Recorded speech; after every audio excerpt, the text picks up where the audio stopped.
శారా ఎన్ని సంవత్సరాలు జీవించి మరణించింది?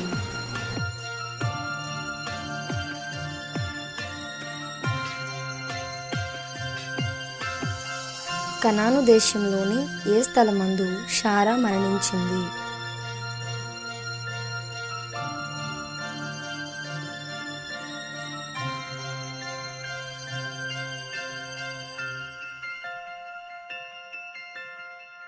శారా మరణించినప్పుడు సమాధి స్థలం కొరకు అబ్రహాము ఆ దేశంలోని ఏ వంశస్థులను బతిమాలాడు?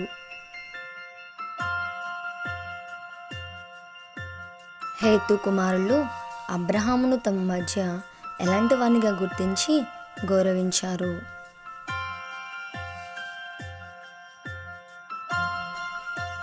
తన పొలము చివరనున్న మక్పెలా గుహను తనకు అమ్మవలసిందిగా అబ్రహాము ఎవరిని కోరాడు?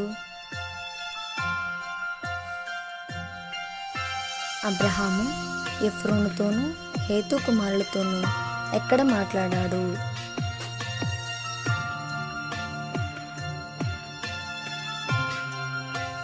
మొదట ఎఫ్రోను ఆ పొలమును మరియు ఆ గుహను అబ్రహాముకు ఏ విధంగా ఇస్తానన్నాడు?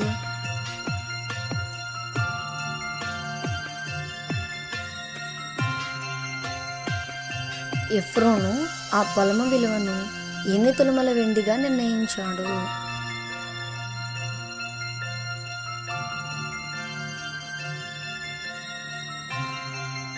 అబ్రహాము ఆ వెండిని ఏ తూకపు చొప్పున తూచి ఎఫ్రోనుకు ఇచ్చాడు.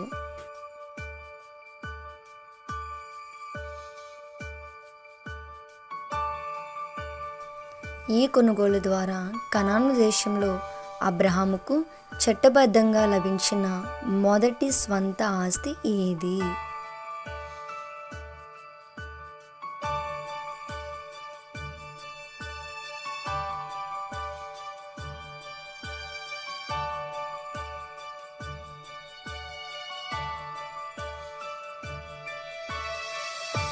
ఈ వీడియో మీకు నచ్చినట్లయితే తప్పకుండా లైక్ చేయండి, మీ ఫ్రెండ్స్ అందరికీ షేర్ చేయండి.